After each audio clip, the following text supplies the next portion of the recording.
বাজার থেকে একদম বাড়ি চলে এসেছি। আর তৈলের জন্য বিস্কুট একটা এনেছি, দেখো বিস্কুটটা কি সুন্দর। আর আজকে যেহেতু বৃহস্পতিবার আর গেছিলাম কোথায় একটু দেখলাম, ওখানে ছবি তোলা বারণ, তাই বেশি কিছু তুলতে পারলাম না, আর হয়তো তুলতে পারবো না। কাল করে যাবো ওখানে ব্যায়াম করতে, দেখি শরীরটা রোগা হতে পারি কিনা। কিন্তু অনেক কিছু খেতে না বলছে, জানি না কতটা ট্রিটমেন্ট করতে পারবো, আমি তো সব পারি না। আর বিস্কুটটা খাবো, আমার মুড়ি বিস্কুট সব কিছুই খাওয়ার মানুষ কি খাবে, আজকে খেয়ে নিই। মানে তো নিমকি মানে সেই তিলের নাচ যেটা নাড়ু হয় না, ওইটার মতো কারমাকর। তিলের নাচ। দেখো সব যদি খেতে বারণ করে মানুষ কি খাবে বলো, জানি না কতদিন পারবো। যাই হোক এখন আপাতত না খেয়ে আছি। আর আমার কি প্রবলেম বলো, যখন কেউ যদি কিছু খেতে না বলে তখন সেটা বেশি করে খেতে ইচ্ছা করে। মানে আমি একটু খেতে ভালোবাসি, তোমরাও জানো, বেশি খাই না, কম খাই, কিন্তু খেতে ভালোবাসি। দেখো বাইরে বেরিয়ে দেখি বাপ আর মেয়ে মিলে রান্না চাপিয়েছে। আমার আসার দেরি দেখে আমাদের ওর বাবা ভাত বসিয়ে দিয়েছিল, ভেবেছিল মেয়ে স্কুলে যাবে। আর মেয়ের যে পরশু দিন থেকে পরীক্ষা সেটা মাথা থেকেই বেরিয়ে গেছে। আমার কর্তামশাই বলে না, প্রত্যেকটা বাড়ির ছেলেরাই মেয়েরা কি পড়ে না পড়ে অতটা খোঁজ নেয় না, শুধু মারাই সব দায়িত্ব নেয়, সব কিছুতেই মারা, মা ছাড়া কোনো জায়গায় উদ্ধার হবে না। কিন্তু তবুও মারা মানে কি করেছে, বাবাদের প্রশ্ন একই উত্তর। মানে আমার বাড়িতে হয় বলেই বলছি, সবাই কিন্তু খারাপ মাইন্ড করো না। তারপরে এদিকে রান্না চাপিয়ে দিয়েছি, আর টুনটুনি বুড়ি কিন্তু ওইদিকে পড়ছে। বেশি বেলা হয়নি, এখন হারলি হয়তো 10:30টার মতন বাজতে যায়। আর বেশি কিছু তো রান্না করছি না, তোমরা দেখতেই পাচ্ছ আমি কি রান্না করছি।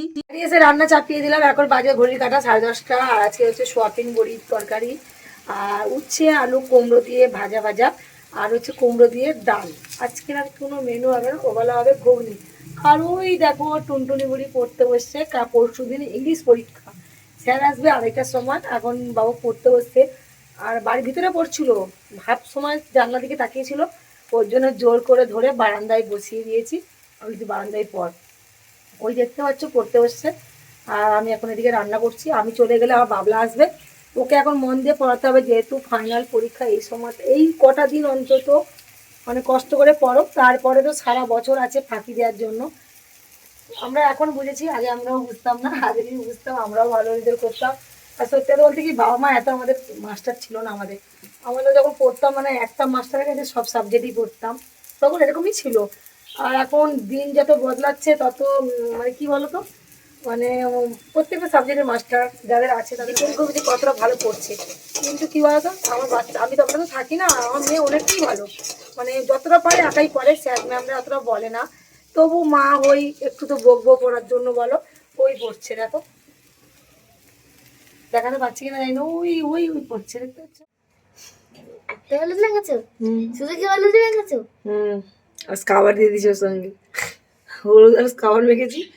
কালো হবো না ফর্সা হবো জানি না, লোক হলুদ গোলাপ জল আমাকে গলায় কচু বেরোবে তুই জানিস। আর দইলের জন্য একটা ডাব কেটেছি, পরীক্ষা দিয়ে পড়তে পড়তে দুর্বল হয়ে যাচ্ছে, কোথায় উল্টো পড়ে যাবে তার জন্য দেয়।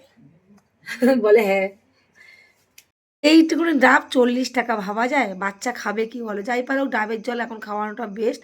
আর টুনটুনি বুড়িকে জোর করে খাওয়ালে এই ডাবটা খায়, নাহলে সে ডাব পড়েই থাকে পড়েই থাকে, থাকতে থাকতে ফেলেই দিই।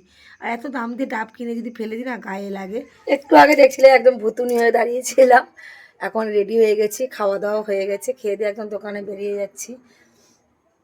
দেখি মেয়েকে একটু মুখটা চকচক করছে না, হ্যাঁ আমারও মনে হচ্ছে মুখটা একটু চকচক করছে, জানি না কেমন চকচক করছে। চলো দোকানে যাই, আর দোয়েল এখন ঘুমুক, আর স্যার আসবে 2:30টার সময়।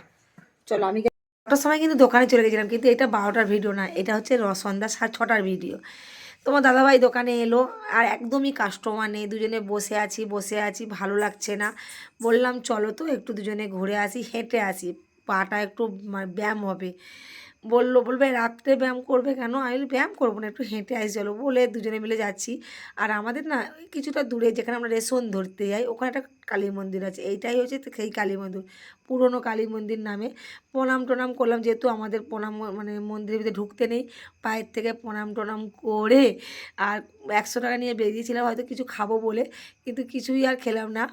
ওখানে দেখলাম আলুর দাম খুব কম, আলুর দাম আমাদের এই বাজারের থেকে অনেকটাই কম। কি করলাম জানো তো, আমি আর আমার কর্তামশাই 3 কিলো আলু 500 পেঁয়াজ কিনে নিয়ে চলে এলাম। আর ভিডিওগুলো কেমন লাগছে অবশ্যই জানাবে। আমাদের মতন এত বুঝে শুনে চলে কারা আমি ঠিক জানি না, কিন্তু হয়তো আমরাই চলি। ঠিক আছে বন্ধুরা, ভালো লাগলে ছোট্ট করে লাইক দিও, কমেন্ট দিও, হয়তো জানি না কতটা কি ভালো করতে পারি। আর এই দেখো আমাদের কর্তামশাইকে দেখতে পাচ্ছ, আমরা এই আলু আলু কিনে এখন দোকানের দিকে রওনা দিচ্ছি। আর আমাদের কি বলো তো বলবো যে অনেক কষ্ট করি, কিন্তু সারাদিন দোকানে থাকি, হয়তো তোমাদের সব ভিডিও দিতে পারি না, যতটা পারি চেষ্টা করি। আর তোমরা এইভাবেই আমাকে ভালোবেসে যেও। দোকানে এসে দেখি বাবুগুলো বৃহস্পতিবার চপ দিয়ে সেটে মুড়ি খাচ্ছে, বাবলাও খাচ্ছিলো, খেতে দিইনি।